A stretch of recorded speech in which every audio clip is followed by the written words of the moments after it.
توحید ایک ایسی زندہ جاوید حقیقت ہے کہ جب مرد مومن لا الہ الا اللہ کو اپنی زبان سے ادا کرتا ہے تو وہ صرف الفاظ نہیں ہوتے، وہ اس کے وجود میں ان روحانی طاقتوں کو جنم دیتا ہے کہ جس کے بعد دونیم ان کی ٹھوکر سے صحرا اور دریا ہوتی ہے اور سمٹ کر پہاڑ پر ان کی ہیبت سے رائی ہوتی ہے۔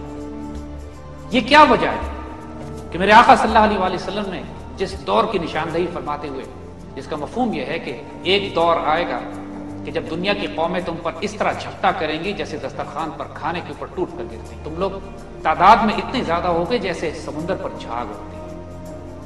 فرمائیے سیدی یا رسول اللہ، پھر ہمارا یہ حشر کیوں ہوگا؟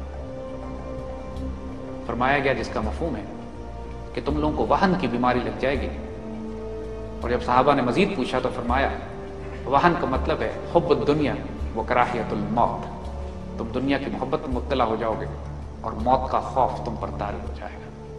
اس بیماری کی طرف اشارہ فرمایا ہے، وہ اسی لیے لگتی ہے قوم کو کہ جب اس کا اللہ تعالیٰ پر یقین، ایمان یا فلسفہ توحید کمزور ہو جاتا ہے۔ حضور نے اس وقت یہ نہیں فرمایا کہ مسلمان سارے مشرک ہو جائیں گے، یہ فرمایا کہ ان کو وہن کی بیماری لگ جائے گی، حب الدنیا اور کراہیت الموت میں مبتلا ہو جائے گا۔ جس انسان جب اپنی خواہش نفس کو بھی اپنا خدا بنا لیتا ہے تو فقہ میں تو ہم اس کو کافر اور مشرک نہیں کہہ سکتے، لیکن عشق اور حقیقت کی زبان میں اب وہ بندہ مومن کے اس مقام پہ نہیں ہے کہ جس مقام پر بندہ مومن کو ہونا چاہیے، جب وہ تاریخ ساز ہو، جب وہ کردار ساز ہو، جب اللہ تعالیٰ کا دست بازو ہو، جب خودی کا ترجمہ خدا کا رازدار ہو۔ پھر ایسا شخص کہ جو اپنی خواہشات نفس کو اپنا الہ بنا لے، وہ پھر اللہ کا رازدار نہیں ہوتا۔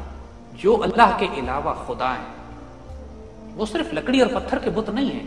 خانہ کعبہ کے اندر 360 بت رکھے ہوئے تھے نا، وہ تو نظر آنے والے بت تھے، کوئی مسلمان بت بنا کے پوجا نہیں کرتا۔ آج کل کے جو بت ہیں وہ چھپ چھپ کے سینوں میں تصویریں بناتے ہیں۔ پیرہن ہے جس کا، جو لباس وہ پہنتا ہے وہ مذہب کا کفن ہے، دین کی جڑ کاٹتے ہیں۔ جب ہم کہتے ہیں لا الہ، نہیں ہے کوئی الہ، تو ہم پوری کائنات میں ہر اس طاغوت کا انکار کر رہے ہیں، ہر اس کفر کا انکار کر رہے ہیں جو اللہ کے مقابلے پہ کھڑا ہو گیا۔ اس سے مراد صرف لکڑی اور پتھر کا بت نہیں ہے، چاہے وہ نیشنلزم ہو، چاہے کمیونزم ہو، چاہے ڈیموکریسی ہو، چاہے ڈکٹیٹرشپ ہو، چاہے وہ اللہ نے من یکفر بطاغوت کا لفظ استعمال کیا۔ طاغوت ایک فرد کا نام نہیں ہے، طاغوت ایک سسٹم ہے۔ ہمیں تو ترجمہ ہی کلمے کا یہ کرایا جاتا ہے اللہ ایک ہے، الہ کا ٹرانسلیشن ایک لفظ میں تو کی ہی نہیں جا سکتی۔ انسان کی ذات سے لے کر کائنات کے آخری حد تک جہاں جہاں کفر کے نظام قائم ہے وہ سب الہ ہے، وہ سب طاغوت ہے، وہ سب کفر ہے۔ تو اللہ نے جو لفظ استعمال کیا من یکفر بالطاغوت ویؤمن باللہ، اور ایمان لایا اللہ پہ، یہ ہے الا اللہ۔ جب کلمے میں آپ کہتے ہیں لا الہ، نہیں ہے کوئی الہ، نہیں کوئی ڈیموکریسی، نہیں کوئی ڈکٹیٹرشپ، نہیں کوئی کیپٹلزم، نہیں کوئی کمیونزم، نہیں میں خود، پہلے اپنی ذات کا بھی تو انکار کرو نا۔ تو بندے مومن کی صفات میں یہ بات شامل ہے کہ جب وہ لا الہ الا اللہ پڑھتا ہے تو اپنی ذات سے لے کر پورے کفر کے ہر نظام تک ایک ساتھ سب کی نفی کرتا ہے، سب کا کفر کرتا ہے۔ جب یہ کرو گے من یکفر بالطاغوت اور یؤمن باللہ، پھر صحیح معنوں میں تم اللہ پر ایمان لاؤ گے۔ میرا جینا، میرا مرنا، میرا اٹھنا، میرا بیٹھنا، ان صلاتی و نسکی محیائی مماتی للہ رب العالمین، میرا سب کچھ اپنے رب کے واسطے۔ جب اس کا دین اور دنیا الگ الگ نہیں ہوگا، دنیا گزارنے کا نام دین ہوگا، اس کا اٹھنا، اس کا بیٹھنا، اس کا چلنا، اس کا پھرنا، اس کا سونا، اس کا رونا، اس کا بیوی بچوں کے پاس جانا، اس کے بچوں کی خدمت کرنا، رزق حلال کمانا، سب دین کا حصہ ہوگا۔ کوئی الگ الگ خانے نہیں بنائے ہوں گے اس نے۔ جب وہ اللہ تعالیٰ سے ایسا تعلق رکھے گا کہ اللہ اس کی زبان بن جائے گا جس سے وہ بات کرتا ہے، اللہ اس کا ہاتھ بن جائے گا جس سے وہ کام کرتا ہے، وہ حدیث شریف ہے نا مشہور، اللہ اس کا پاؤں بن جائے گا جس سے وہ چلتا ہے، جب اس کے آگے پیچھے دائیں، جب وہ مومن کی فراست سے دیکھے گا، یہ اس وقت اس کو عطا ہوتا ہے کہ جب وہ الا اللہ پر پورا اترتا ہے۔ پھر اس کے لازمی اثرات یہ ہیں کہ یہ بندہ مومن اس وجود کو، یہ وجود بن جاتا ہے جو پراسرار ہوتا ہے۔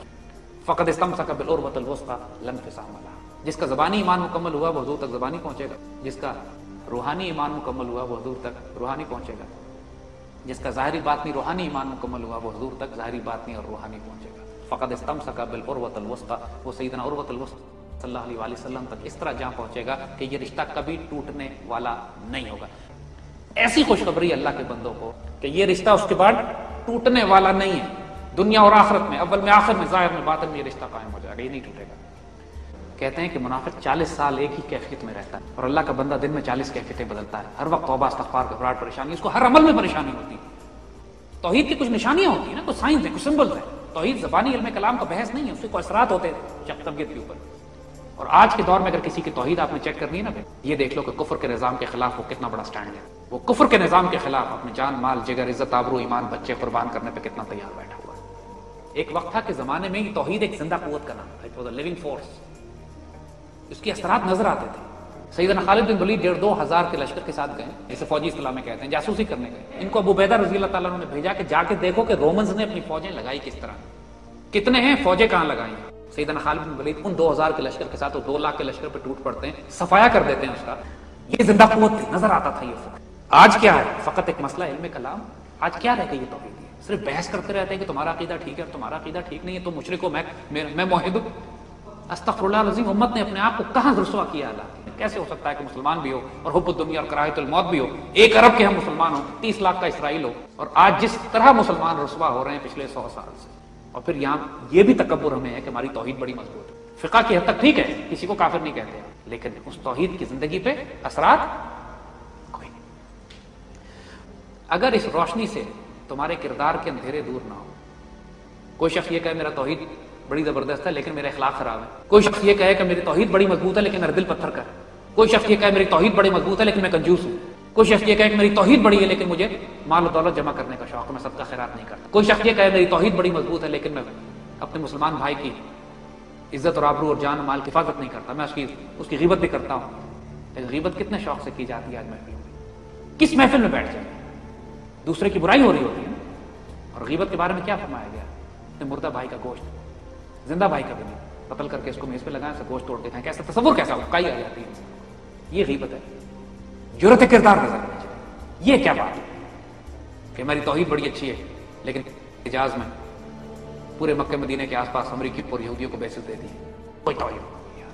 یہ کیا توحید ہوئی کہ دنیا کے سب سے امیر ملک تو ہیں لیکن ساری دولت یہودیوں کے پاس رکھی ہوئی ہے، اور پوری مسلمان دنیا میں غربت اور بھوک کے مارے عالم یہ کہ ایک چھوٹا سا سویڈن ایک ملک ہے، اس کی آمدنی 60 مسلمان ملکوں سے زیادہ ہے.